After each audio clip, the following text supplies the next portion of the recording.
We start things out with the National Production Car Championship.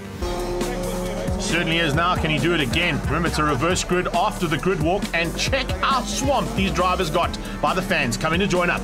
Yeah, hey, I know those people. Yeah, that's Mrs. Maloney there with baby Maloney, but it took me about an hour to get into the track, having to sit in the queues. Massive amounts of crowd have come to watch world-class racing and four-wheeled action at its best. Like you said, reverse grid, so definitely benefiting the likes of Graham Nathan and that man Charles Smallberger with Gennaro Bonafide have all the work to do. He's starting at the back of the grid now, so the Audis have to fight their way through ahead of those Gold Chief TRs and one very fast Ford Focus. Now, that Ford Focus is the danger man, I think, here this weekend. The Audis are looking to get through on him as quickly as possible, and you can see just how tight it's getting. Oh, already some barging as they go up the inside. This is Bonafide coming out alongside Michael Stephen, and that's how close it got. Wow, what a shot to see him go on the inside of Speed and Sound Sweep. Bonafide looks in the rearview mirror and he realizes that was extremely close between him and Michael Stephen. Michael Stephen's actually fallen behind his teammate Krudewald as well, so the two Sassel Audis not wasting any time to get through the field and already making their way up into 4th and 5th. This is Formato at the top of the shelf. He's going on the brakes, and look at that.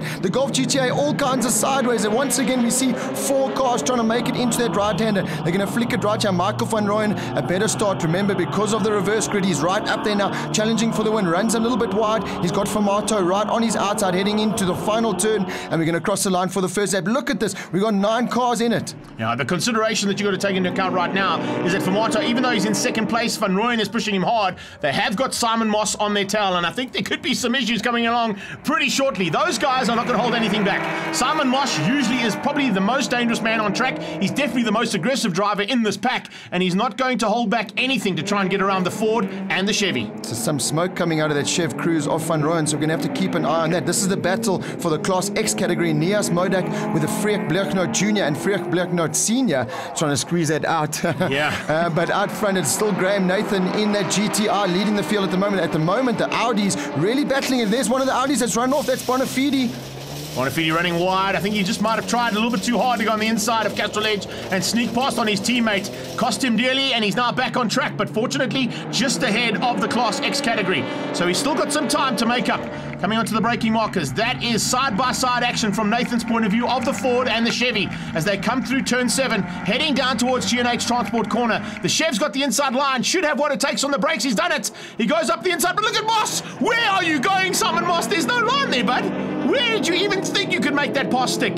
Goes through, pushes Van Rooyen wide, and the Ford also loses out as 2 Audis come through of Krudewald and Michael Stephen. Greg, the mechanics must just look at this racing and just hold their heads in their hands and think, we've got so much, we've just fixed your cars, and now you've gone and done this to us. But look at this, Graham Nathan, because of all that bashing and barging behind him, has got a comfortable lead now. Yeah, good effort there from the big guy. He's got away nicely. Problems though for Van Rooyen. You can see he's slowing dramatically. Nice run here from Ryan Quanshire. He's making a welcome return to production cars. The first outing here as Paul Hill goes off at Renexcon Corner, just ahead of yours truly. The first outing I was going to say with Ryan Quanshire, he had a massive accident in the 111 race, and he actually didn't even make the start grid for NPCs. Here's the onboard view from Michael van Rooyen coming out of G&H Transport Corner, losing 4 car positions due to the incident with Simon Moss going up his inside. Oh, Michael van Rooyen just got bullied there, and we saw him actually slow down coming out of turn 2, and we're seeing him dropping down the timing sheet, so it looks like he's not going to pick up any points in this race. This is the battle at the moment. Gary Formato, he's got on the tail there of Michael Stephen, and that is Henny Krunewald now in a comfortable second,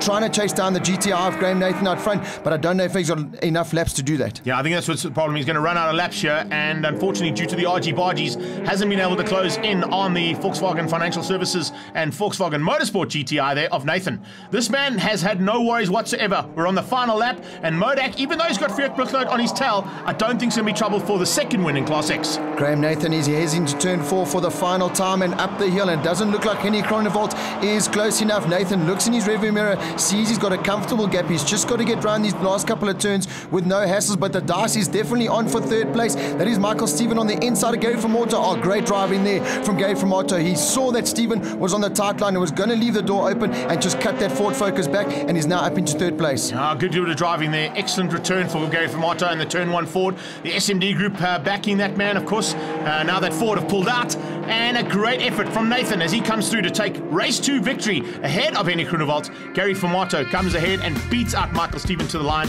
Bonafide recovered nicely to 5th, beating out Simon Moss. And Smallberger just ahead of Modak, who wins out Class X. The most aggressive driver in that race, of course, was Simon Moss. Let's go and find out what his idea of turn 8 was.